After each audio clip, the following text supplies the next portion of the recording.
औज़ुबिल्लाहिमिनश्शैतानिर्रजीम बिस्मिल्लाहिर्रहमानिर्रहीम। असना शरिया नेटवर्क के तमाम नाज़रीन को आपके होस्ट मुर्तज़ा फ़ाज़ली का आदाब।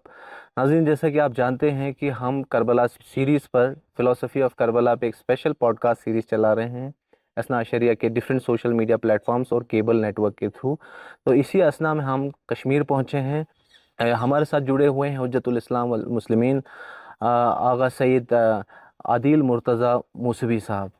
आगा साहब, आपका बहुत बहुत शुक्रिया कि आपने अस्सलाम वालेकुम। अपने कीमती वक्त में से वक्त निकाल के इस पॉडकास्ट के लिए अपना टाइम फराहम किया। तो आपको थोड़ा इन्फॉर्म करता चलूँ कि इस प्रोग्राम और चैनल के बारे में कि हमारा ये चैनल है जो जमीयतुल उलमा इसना शरिया का एक मीडिया चैनल है, इसना शरिया नेटवर्क के नाम से। और इन दिनों हम एक स्पेशल पॉडकास्ट सीरीज़ चला रहे हैं फ़लसफ़े करबला पे। तो इस सिलसिले में ऑलरेडी 4 से 5 पॉडकास्ट हमने रिकॉर्ड करके टेलीकास्ट कर चुके हैं। तो सबसे पहले आपका खैर मकदम है हमारे इस प्लेटफॉर्म पे, हमारे मीडिया चैनल पे। तो नाज़रीन, जैसा कि आप जानते हैं कि हमारे साथ हुज्जतुल इस्लाम वल मुस्लिमीन आगा सैयद आदिल मुर्तज़ा मूसवी साहब जुड़े हुए हैं। आगा साहब, आपसे एक मुअज़्ज़माना इल्तिमास है कि हमारे नाज़रीन बिलख़ुसूस ख़त्ते लद्दाख़ के जो हमारे मोमिनीन हैं, उनको अपना एक मुख्तसर सा एक तारुफ़ कराएं ताकि उनको भी आपके बारे में थोड़ा नॉलेज हो जाए। मैं आदिल मुर्तज़ा हूँ, इब्न हसन, श्रीनगर जामा मस्जिद डाउनटाउन में रहता हूँ। बचपन में मैंने तालीम हासिल की है SS Islamic mission high school से। उसके बाद एमएल नवाकदल से। उसके बाद घर में इक़्तिसादी प्रॉब्लम्स थी तो मुझे जॉब करना पड़ा। कभी सेल्समैन का जॉब किया है मैंने, जी। लाल चौक में निकनैक्स हैं, वहाँ पे मैंने सेल्समैन का जॉब किया है। कभी मैंने किसी दवा एजेंसी के साथ काम किया था बचपन में, काफ़ी उम्र अभी मैट्रिक नहीं किया था यानी। उसके बाद मैंने हायर सेकेंडरी, फिर हायर सेकेंडरी से मैंने करगिल हायर सेकेंडरी में पढ़ा है 2 साल। जी। ठीक है ना। वहाँ पे मेरे दोस्त थे डॉक्टर अनवर साहब और डॉक्टर अली मोहम्मद टाक साहब। वो भी गोवा करगिल से हैं। वो मेरे साथ पढ़ते थे नज़ीर साहब के पास। तो वहाँ से आने के बाद मैंने यहाँ पे जॉब मुस्तकिल हुई। तो फिर मैंने ग्रेजुएशन की कश्मीर यूनिवर्सिटी से, और उसी के साथ साथ यहाँ पे नाइट ओरिएंटल कॉलेज था। नाइट ओरिएंटल कॉलेज में मैंने मौलवी आलिम और मौलवी फाजिल किया। माशाल्लाह। उसके बाद साथ साथ जो दीगर हमारे असातिज़ा थे अहले सुन्नत में से थे, मुफ्ती गुलाम रसूल सामू साहब थे, मुफ्ती कमरुल हसन साहब थे, अली अकबर साहब थे अहले सुन्नत उलमा, और शिया भी थे। डॉक्टर ने सैयद मुस्तफ़ा रज़वी साहब थे, डॉक्टर इफ्तिखार साहब थे, राजा इफ्तिखार साहब, और शौकत साहब थे। तो उसके बाद मैंने रुख किया यूनिवर्सिटी की तरफ। इस्लामिक यूनिवर्सिटी से मैंने यहाँ ग्रेजुएशन भी तमाम हुई, मौलवी फाजिल भी तमाम हुई। उसके बाद मैंने कश्मीर यूनिवर्सिटी से बीलिट किया, बैचलर ऑफ इंग्लिश लिटरेचर पढ़ा। तो फिर मैंने इस्लामिक यूनिवर्सिटी में masters in Arabic language and literature किया। माशाल्लाह। हाँ। तो उसके बाद मैं गया था, सार्क स्कॉलरशिप होती है वो अमेरिकन लेबनीज यूनिवर्सिटी में, तो वहाँ पे पीएचडी के लिए गया था मैंने। उन्हीं दिनों मैंने जामिया मिलिया में भी दिया था इंटरव्यू पीएचडी के लिए। तो जब सार्क की मैंने बड़ी यूनिवर्सिटी मिली, लेबनीज यूनिवर्सिटी, तो मैं लेबनान गया, मगर फिर फाइनेंशियल क्राइसिस की वजह से मुझे छोड़ना पड़ा वहाँ पे। फिर मैं वापस इंडिया आया। तो इंडिया से मैं ईरान गया, जामिअतुल मुस्तफ़ा के मदरसे इमाम में। मैंने वहाँ पे जो था अरबिक, क्योंकि अरबिक मेरा बैकग्राउंड है, तो अरबिक ही किया, अरब स्टूडेंट्स के साथ पढ़ा वहाँ पे। तो साथ में मैंने यानी जो वहाँ पे थी एक यूनिवर्सिटी परदेस या अदयान 2 थी, वहाँ पे मैंने पीएचडी भी करता रहा। तो माशाल्लाह। इस्लामिक स्टडीज़ भी कंटिन्यू रखे वहाँ पे। माशाल्लाह। तो 2018 में मैं वापस आया। बिल्कुल। तो तब से यहाँ पे खिदमत यानी मेंबर हुसैनी कर रहे हैं। अ, तो हम तो खादिम हैं हुसैन अलैहिस्सलाम के, और जनाब ज़हरा के नौकर हैं, और हुसैन के मानने वालों के, अकीदतमंदों के भी नौकर। माशाल्लाह, बहुत बहुत शुक्रिया।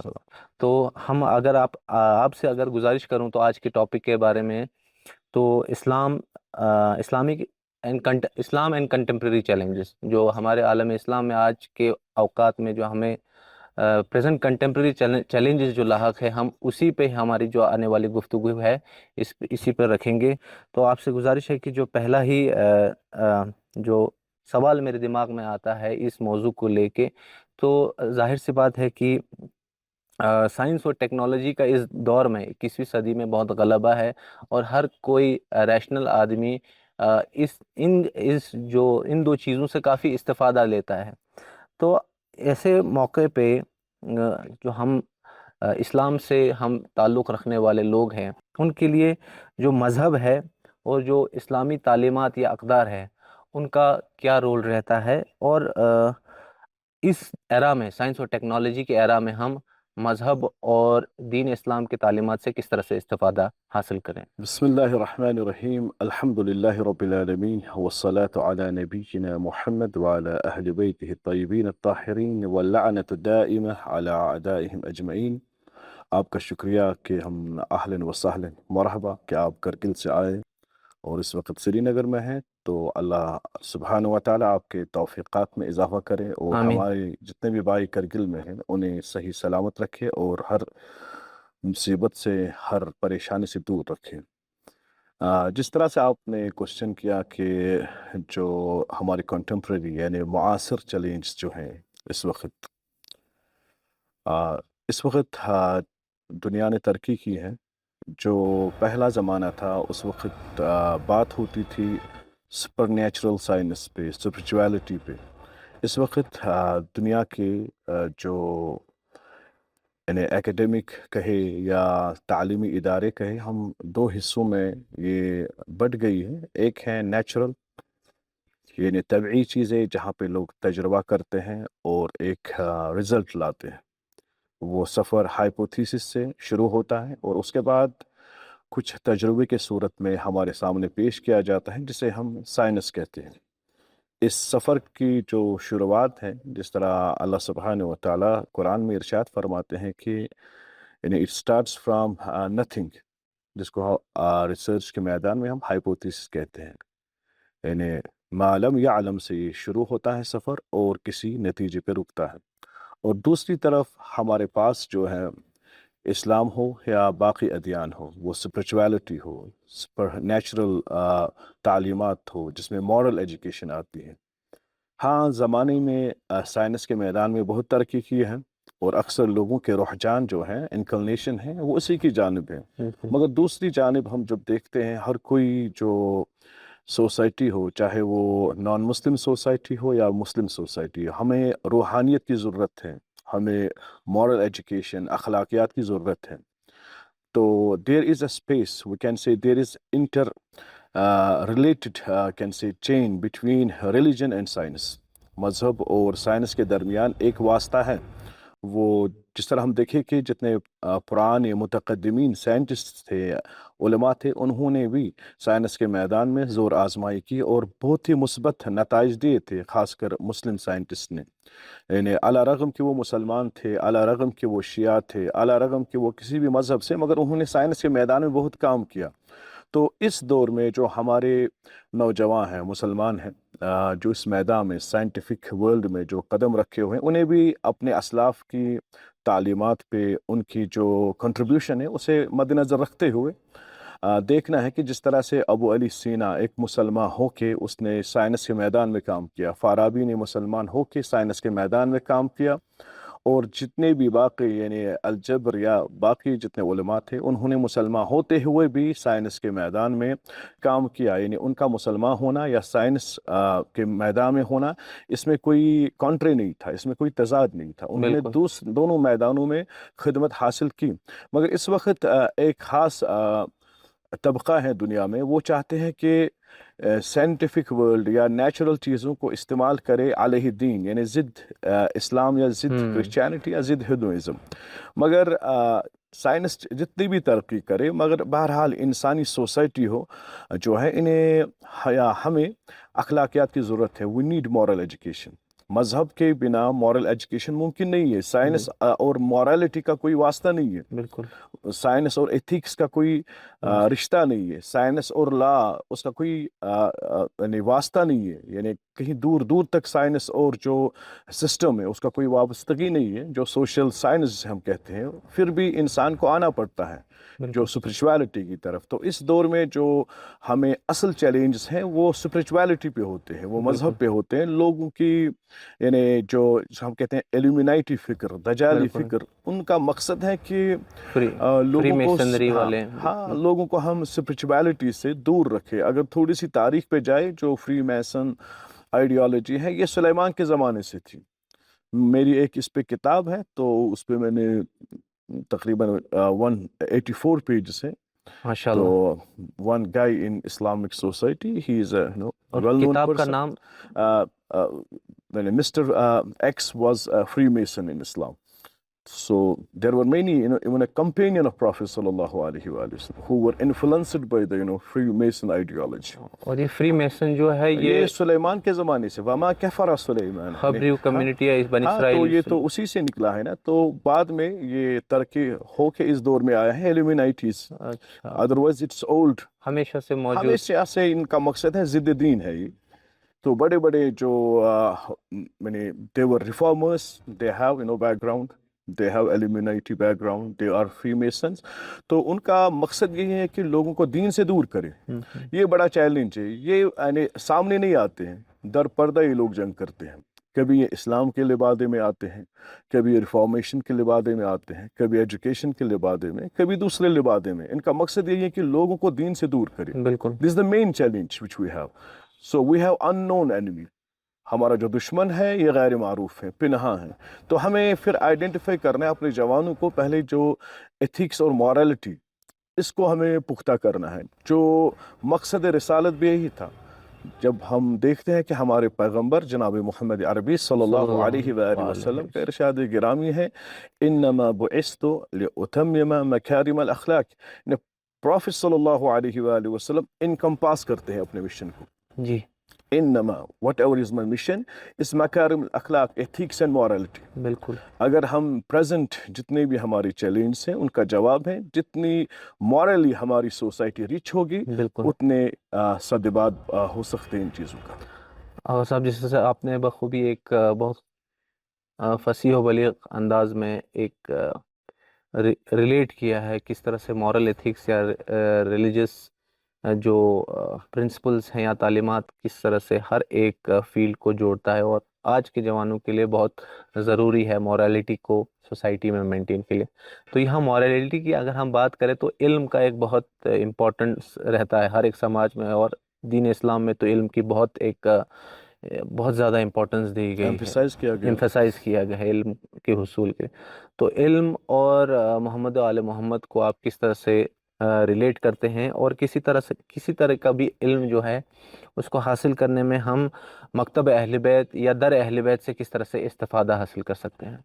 जनाब अमीर अल-मुमिनीन सैयदुल वसीयीन अली इब्न अबी तालिब सल्लल्लाहु अलैहिमा, इनका इरशाद गिरामी है कि जो आपके बच्चे हैं इन्हें कॉन्टेम्प्रेरी यानी मुआसिर अपने ज़माने का यानी तालीम राहिन अपने ज़माने के हिसाब से इन्हें एजुकेट करो।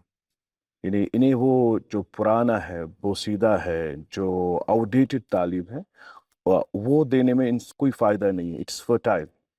You should provide your kids contemporary education।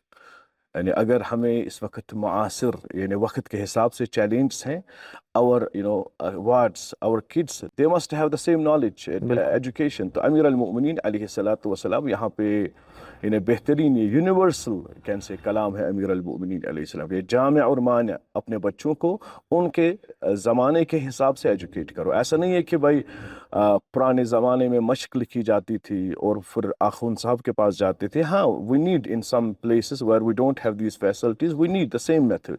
मगर जहाँ पे आप प्रोवाइड कर सकते हो, तो अगर हम ये तालीम अपने बच्चों को न दे तो ये जुल्म है हमारे बच्चों के साथ। यानी कैसा हो सकता है कि अमेरिका का बच्चा या दिल्ली में बैठा बच्चा या दुनिया के किसी भी कोने में ताहत नज़र जो है तो उन्हें कंटेम्प्रेरी और मॉडर्न टेक्निक्स और ट्रेंड्स हैं उनके पास, और हमारे बच्चे को वही हैं, इन्हें 2 दूनी 4, 4 दूनी 8, तो that will be that's actually जुल्म तो बिल्कुल ये है। जुल्म तो है। फिर हम एक्सपेक्ट करते हैं कि ये बच्चा हमें कुछ fruit they. He will not get you anything out of this because he is awkward in these things. बिल्कुल। तो आपका कहना है कि इस्लामी जो ठीक, कंटिन्यू। तो आगा साहब, जिस तरह से आप बयान कर रहे थे कि इस्लाम और जो यानी कि मकतब अहले बैत और इल्म का जो ताल्लुक़ है, उस पे जिस तरह से आपने बयान किया कि इमाम अली अलैहिस्सलातु वस्सलाम के इरशादात और दीगर जो आपने मामलात बयान किए, तो एक तो ये बात हुई कि इल्म और आले मोहम्मद का जो एक रोल रहा है। पर इसके साथ साथ, इल्म के साथ साथ, जो आप भी अपने लेक्चर्स में काफ़ी फोकस रहता है आपका कि जो फाइनेंशियल जो लिटरेसी है या फाइनेंशियल इंडिपेंडेंस है हर एक समाज में, उस पे आप एजुकेशन और फाइनेंस पे आपका काफ़ी एक तलकीन रहती है समाज पे। तो इस्लाम में, इस्लाम और जो हमारे जो इस्लामी समाज का जो फाइनेंशियल इश्यूज़ हैं या इक़्तिसाद है, आज के इस दौर में कितना ज़रूरी आप समझते हैं कि इस्लामी समाज को इक़्तिसादी तौर पे कितना मुस्तहकम होना चाहिए, और इस्लाम इसमें किस तरह से इस्तिफ़ादा किस तरह से हेल्प कर सकता है? देखिए, जब हम कहते हैं कि इक़्तिसाद या एजुकेशन और इक़्तिसाद या बाकी मसाइल, पहले जो इकोनॉमी है इसके लिए अलग बाब है, अलग चैप्टर है, यानी बल्कि पोर्शन है इस्लाम का। हाफ ऑफ द इस्लाम इक़्तिसाद, नुस्फ़ुद्दीन इक़्तिसाद। या इमाम सादिक़ अलैहिस्सलातु वस्सलाम का इरशाद गिरामी है, मन ला मआश लहू ला मआद लहू, मन ला इक़्तिसाद लहू ला दीन लहू। यानी अगर दूसरी जगह देखें, मन ला अक़्ल लहू ला दीन लहू, अक़ल, इंटेलेक्चुअलिटी, इक़्तिसाद, इनको बैलेंस किया गया। अगर इन दोनों हदीसों को हम मिलाए, मन ला अक़ल लहू ला दीन लहू, मन ला इक़्तिसाद लहू ला दीन लहू, यानी half of it is intellectuality, half of it is economy. दीन माशाअल्लाह। यही है। तो जिस कौम के पास इक़्तिसाद न हो, जिस यानी मकतब के पास इक़्तिसाद न हो, वो अपने मुल्क में भी वो गरीब रहते हैं। गरीब इन द सेंस ही दे आर स्ट्रेंजर, न कि गरीब हम इसको कहते हैं फ़कीर को, यानी गरीब दे आर अननोन। अहलुल बैत अलैहिस्सलातु वस्सलाम कहते हैं कि जो फ़क्र है, जो फ़क्र किसको कहते हैं? फ़क्र ऐसा होता है कि एक इंसान ही suffering, a person he suffering, एक शख्स के पास कुछ नहीं है, तो ये किसी के सामने भी नहीं जा सकता है गिदाई के लिए, घर में बैठा हो, इसको फ़क्र कहते हैं। दूसरा हो गया मिस्कीन, जो गिदाई करता है। इमाम फरमाते हैं कि जो ये फ़क्र है, जो ये फ़कीर शख्स है, अपने घर में भी, अपने अहल व अयाल के दरमियान, अपने मुल्क में ये अननोन रहता है, स्ट्रेंजर रहता है, गरीब रहता है, यानी बेगाना रहता है, इसके बाद की कोई वक़्त नहीं है।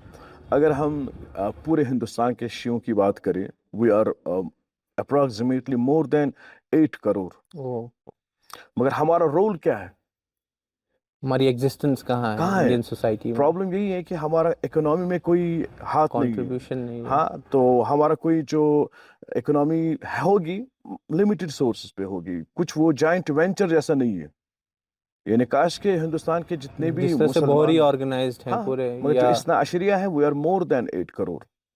सिखों से ज्यादा हम हैं। देखिए, सिख जॉइंट वेंचर है उनके पास, ट्रांसपोर्ट है, अगर चाहे तो वो पूरे मुल्क को एक दिन में क्या 5 मिनट में पैरालाइज कर सकते हैं। They can stop everything. Transport है उनके पास, एक्सपोर्ट है उनके पास। इसके मुकाबल आप 8 करोड़ हो, तो हमारे पास क्या है? बिल्कुल। तो यहाँ पे जो इस्लामी इक़्तिसाद का सफ़र शुरू होता है, एजुकेशन से होता है। यहाँ पे इमाम सादिक़ सल्लल्लाहु अलैहि का इरशाद गिरामी है कि जब आपको अपने बच्चों की तरबियत करनी हो, there should be a proper वे।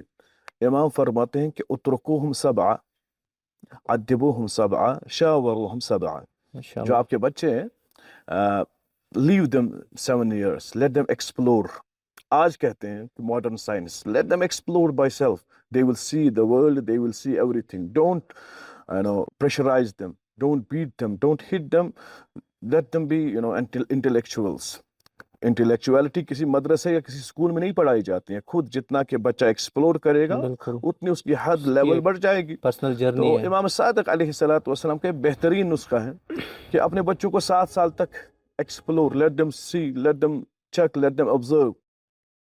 7 साल तक ये ऑब्जर्व करेंगे, उसके बाद 7 साल के बाद अदबोहुम सबा, फिर इसे अदब सिखाओ। और यहाँ पे आपकी वो होनी, वॉच होना चाहिए, watch your kids what they are doing, observe them, देखो उनमें क्या खामियां हैं, उनमें क्या कमजोरियां। जब वो 14 पे पहुंच जाएंगे, टीन एज में, शावरूहुम सबा, अब इन्हें आप बच्चा मत समझो, इनके साथ मशवरा कर लो, give them chance, take risk. बिल्कुल। आपको घर बनाना है, इस 14 साल के लड़के से या लड़की से मशवरा लो, हमें क्या करना है, बिजनेस में इन्हें सपोर्ट करो, बिजनेस आइडियाज होंगे इनके पास। तो जो इनमें वो कैलिबर होता है, जो इनमें वो क्वालिटीज वो खत्म हो जाती हैं। किससे खत्म हो जाती हैं कि जब हम इनको बोलते हैं कि भाई ये भी छोटा बच्चा है, छोटा बच्चा है, और ये 30s में पहुंच जाता है, 30s में फिर डिक्लाइन होता है, यानी जो इंसान का डिक्लाइन 30s के बाद, तो फिर 30s के बाद वो क्या करेगा, यानी जब इसकी अच्छी एज है 14 ईयर ओल्ड, तब ये दे सकता है, इसका दिमाग ताज़ा है, इसके पास वो कैलिबर है, इसके पास सेहत है, इसके पास हर कोई चीज़ है। हम इसे क्या कहते हैं कि भाई आपको एम्प्लॉयमेंट हासिल करनी है नौकरी के जरिए ना। बिल्कुल। अहलुल बैत अलैहिस्सलातु वस्सलाम, इमाम सादिक अलैहिस्सलातु वस्सलाम, यानी ही वाज अ, हम कहते हैं कार्ल मार्क्स, हम कहते हैं कि फलान स्कॉलर, उसने दिया कि इमाम सादिक ने भी दिया है, वो ले लो मुसलमानों। इमाम सादिक अलैहिस्सलाम कहते हैं कि अगर आपको इन्वेस्ट करना है, अगर आपको किसी जगह पैसा लगाना है, जमीन में लगाओ। इमाम अलैहिस्सलातु वस्सलाम जमीन में लगाओ, एग्रीकल्चर में लगाओ, यानी जमीन में जो फ्लोरिकल्चर है, सीरिकल्चर है, जो बाकी चीजें, इसमें लगा, जमीन आपको हमेशा फायदा देगी। आज दुनिया की सबसे जो क्रिटिकल सिचुएशन है जमीन पे है, कहीं कहीं पे पानी पे लड़ाई है, वो रिलेटेड है जमीन के, एग्रीकल्चर जंग है। जो दज्जाल का ज़माना भी होगा, एलिमिनाइटी का ज़माना होगा, उसमें भी दज्जाल पूरे दुनिया की ज़मीन को बंजर बना देगा। कुछ उनके साथ पर्टिकुलर पैच होंगे जहाँ से वो एग्रीकल्चर जनरेट करेंगे, तो फिर वो लोगों को एक रोटी दिखाकर अपनी तरफ माइल करेंगे। तो अहलुल बैत अलैहिस्सलातु वस्सलाम का जो है कि ज़मीन जो है आपके पास, जो एग्रीकल्चर है आपके पास, इसमें इन्वेस्ट करो। अगर जितनी भी ज़मीन हमारे पास है, हम अपनी जम्मू कश्मीर, लद्दाख, करगिल की बात करते हैं, यानी अगर हम, यानी हमारी कौम, बहसीत कौम, अपनी ज़मीन पे हम, यानी एग्रीकल्चर के मुख्तलिफ तरीके होते हैं। ऐसा नहीं है कि करगिल में हमारे यहाँ कुछ नहीं आता है। आप इसराइल को देख लीजिए, वहाँ पे क्या था, करगिल से हार्श वेदर था उनका, बिल्कुल। उनके पास पानी नहीं था, उन्होंने पानी चोरी करके लाया हमसायों से। उन्होंने मॉडर्न टेक्निक्स यूज किए एग्रीकल्चर के लिए, ड्रिप फ्लोरिकल्चर इरिगेशन, के लिए, तो ड्रिप। ड्रिप एग्रीकल्चर, वो स्टैंडिंग एग्रीकल्चर। बिल्कुल। तो इस वक्त मिडल ईस्ट में जो आपकी जो दुबई है, सऊदी अरबिया है, कतर का मार्केट है, जितना भी उनका जो वो दूध हो, वो एग्रीकल्चर रिलेटेड सब्जियां हो, वो फल फूल है, 80% कम्स फ्रॉम इजराइल। जी। बाबा साहब, जिस तरह से आपने इक़्तिसाद और इस्लाम के बारे में जो ये इम्पोर्टेंट लिंक बयां किया है विद सम इम्पोर्टेंट रेफरेंसेस, तो इक़्तिसाद के साथ हम देखते हैं तो कॉन्टेम्प्रेरी अगर जो चैलेंजेस है यूथ्स को, एक इम्पॉर्टेंट एस्पेक्ट रहता है जॉब्स का। तो इसके बारे में आप थोड़ा एक बयां करें कि इस्लामी तालीमात और जो ये जॉब सीकिंग है, इसके बारे में क्या एक रिलेशन। देखिए, इस्लाम ने हमेशा बेकारी पे मजम्मत की है। यानी कभी कहा कि खाली दिमाग शैतान का घर होता है, बेकार की मजम्मत की है। हत्ता कि अहादीस में है कि इन अल्लाह यकरह अब्द नवाम, यानी अल्लाह सुब्हानहू व तआला डजंट लाइक स्लीपिंग माइंड। नवाम यहाँ पे स्लीपिंग माइंड लेते हैं, जो दिमाग खामोश हो, ख्वाब गफलत में हो। ऐसा नहीं कि सोता तो हर कोई है, मुस्ताहब है बिल्कुल। सोना, मगर अल्लाह को जो कौम या कोई शख्स सोई हुई है वो पसंद नहीं है। तो अल्लाह को कौन से लोग पसंद है, जो हरकत में हो। अल्लाह नूर समावात वल अर्द, यानी अल्लाह सुब्हानहू व तआला यानी कायनात की हरकत है, जिंदगी है, निशात है। तो अहलुल बैत अलैहिस्सलातु वस्सलाम भी कहते हैं जितने भी हमारे जवान हैं, अगर ये निशात पैदा कर ले, ठीक है कि हमारे पास इस वक्त हाथ में कुछ नहीं है, हम सिफरुल यद हैं, तो मगर हम जॉइंट वेंचर के थ्रू स्टार्ट कर सकते हैं। देखिए, जितने भी हमारा राजौरी के जो लोग हैं, उनका है वो शीप के साथ करते हैं, मगर ये लोग शीप कहाँ लाते हैं, जो समर में, ये करगिल लाते हैं। बिल्कुल। मगर बिल्कुल। करगिल का खुद नहीं कर सकता है क्या? बिल्कुल। जब राजौरी के, जब जम्मू के, किश्तवाड़ के इतने शीप कहाँ पे पलते हैं, करगिल की घास पे, तो करगिल को क्या मिलता है? اور اب تو المیہ یہ ہے کہ کرگل والے خود لوگ اپنے شیپس کو ان سے ریئر ہاں کروا رہے وہی ہیں، وہ پرابلم خود ہے نا. بھی اس میں ان پرابلم کو ہے چھوڑ کرگل دیا وہ والوں کو کام۔ کیا ملتا ہے؟ گھاس ہماری، پانی یہاں پہ. تو یہاں پہ تو ہمارے زکوٰۃ کے قانون میں الگ مسئلہ ہے اس کے لیے. ایک ہو گیا سائمات. سائمات وہ آوارہ گائے بکریاں، ان پہ زکوٰۃ نہیں ہے. مگر جو اب یہ میری زمین ہے، تو میری زمین پہ یہ جو دوسری جگہوں سے جو بھیڑ بکریاں چرتے ہیں، اور پھر میری جو سٹیٹ ہے، جو میرا لینڈ ہے، جو میرا وطن ہے، اسے کیا ملتا ہے ان سے؟ کیا وہ زکوٰۃ دیتے ہیں ہمیں؟ کیا وہ واقعی چیز دیتے ہیں؟ بالکل۔ تو اس لیے خود ہمیں سوچنا ہوگا، جتنے بھی ہمارے کرگل کے، کشمیر کے، یا باقی مومنین کی، میں اپنے قوم کی بات کرتا ہوں، اگر کوئی ہماری زمین سے بینیفٹ اٹھاتا ہے تو ہماری زمین کو کیا ملتا ہے؟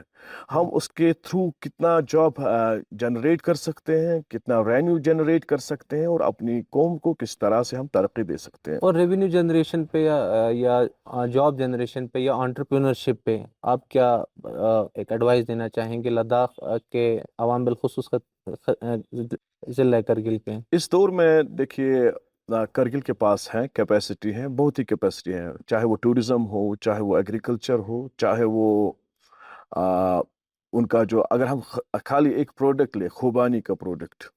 دیکھیے اس وقت دنیا بھر میں خوبانی کا تیل ایکسپورٹ ہوتا ہے، خوبانی سے میڈیسنز بنتے ہیں، خوبانی سے باقی چیز بن سکتے ہیں. اسی طرح کرگل کے باقی وہ میڈیسنز ہیں، میڈیسن کے لیے، نیچرل میڈیسن کے لیے کرگل از ہیون، اٹس پیراڈائز. بالکل، ایک تو مگر پتہ نہیں ہے، کنزرویٹری ایک پتہ نہیں ہے. تو اگر ان چیزوں سے ہم ہمارے جوان اس فیلڈ میں محنت کر لے، نیچرل میڈیسن میں، یا وہاں پہ کچھ ہمیں انویسٹ بھی کرنا پڑے گا. ہمیں پہلے جوائنٹ وینچر کرنا ہے، جمع کرنا ہے چند لڑکوں کو. بھائی ہمارے پاس مشن ہے کہ ہم چاہے شیپ میں جائے، ڈیری میں جائے، چاہے نیچرل میڈیسن میں جائے، یا خوبانی میں. اور اس کے لیے آپ کو بہترین برانڈنگ ہونی چاہیے. پروسیسنگ یونٹس ہاں بننے چاہیے۔ برانڈنگ ہونی چاہیے. آپ کے یہاں جو سیب ہے کافی بہترین ہے. اب کسی غرض یا باقی چیزوں کے لیے وہ نہیں آتا ہے میدان میں. ہاں شملہ کا آتا ہے، مگر کرگل کا نہیں آتا ہے. کیوں نہیں آتا ہے؟ کیونکہ پراپر برانڈنگ نہیں ہے، مارکیٹنگ نہیں ہے. کرگل کی خوبانی وہ یہاں پہ آتی ہیں، اس کو سلفر کر کے لاتے ہیں یہاں پہ، اس سے مارکیٹنگ ہماری خراب ہوتی ہے. اس وقت ہے کہ وی شوڈ گو آرگینک. ہمارے وہاں آرگینک چیزیں ملتی ہیں. تو ان چیزوں پہ کرگل کے جو ہمارے بھائی ہیں، نوجوان ہیں، جو ہمارے وہاں کے محترم مومنین ہیں، انہیں چاہیے کہ اپنی زمین پہ انویسٹ کرے. اپنی زمین سے دیکھو کہ تھوڑی سی نم ہونے دو اس زمین. یہ بہت زرخیز ہیں کرگل کی بالکل، زمین. ماشاء تو اللہ، انشاءاللہ رحمان ان کی اقتصادی اور تعلیمی حالت بالکل بھی ٹھیک ماشاء ہوگی اللہ۔ انشاءاللہ. آغا صاحب آپ کا بہت بہت شکریہ کہ ان امپورٹنٹ ایشوز پہ اپنے بہت ہی خوبصورت انداز و بیان میں آپ نے بہت ایک ڈیٹیل ایک اپنا اوپینین رکھا ان سب چیزوں پہ. آپ سے آخر میں یہی گزارش ہے کہ ایام میں آزاد چل رہے ہیں اور کچھ دنوں کے بعد اربعین حسینی بھی آنے والا ہے، تو اس موقع پہ جوانوں کو ایک کچھ آپ کا پیغام، اور اگر تبرکاً اگر کوئی مصائب کے چند جملات اگر آپ ناظرین کے سامنے پیش کریں تو؟ دیکھیے عزاداری جو ہے، عزاداری کا مقصد ہے کہ ہماری پہچان، ہماری ساخت اور ہماری جو ایگزسٹنس ہے وہ عزاداری ہے. امام خمینی صاحب فرماتے ہیں کہ اگر اسپین میں عزاداری ہوتی تو وہاں پہ کنورجن نہیں ہوتا، وہ لوگ مرتد نہیں ہوتے. یہ حسین کی عزاداری ہیں جس نے دیہات و قریہ، کشمیر و کرگل یا باقی علاقوں میں بھی آج بھی ہمیں صراط المستقیم ولایت علی ابن ابی طالب علیہ السلام پہ رکھا ہے، ثابت قدم رکھا ہے. یہ بے برکت بطفیل جناب ابا عبداللہ الحسین علیہ علیہ السلام. السلام۔ اور جب ہم بات کرتے ہیں کہ اربعین ایک شعار بنا ہے ہمارے لیے اس وقت. اربعین وہ حرکت ہے جس کی بدایہ جناب زینب علیہ السلام نے رکھا ہے. قد بدتها زینب ونحن على طریقت زینب صلوات اللہ علیہ. ہم زینب علیہ السلام کے طریقت پہ ہیں. جب وہ کربلا پہنچی، بہت سے ریسیٹیشن ہوتے ہیں تاریخ کے، جابر کے. تاریخ نے لکھا کہ اربعین وہی دن ہے کہ جس دن سر سید الشہداء صلوات اللہ علیہ دفن کیا گیا. یعنی ایک زائر جب قبر حسین علیہ السلام پہ حاضری دیتا ہے تو روایات میں ہے، بہار میں ہے یا کامل الزیارات میں ہے کہ جب وہ فرات کے قریب جائے تو وہاں پہ غسل کر لے، اس کے بعد 4 تکبیر، پھر تھوڑا سا ثم امشي قلیلا، پھر اس کے بعد پھر 4 تکبیرات، اس کے بعد یعنی توجہ کرے الی رأس قبر الشریف، جہاں پہ رأس حسین ہے، یعنی سر اقدس جناب ابا عبداللہ.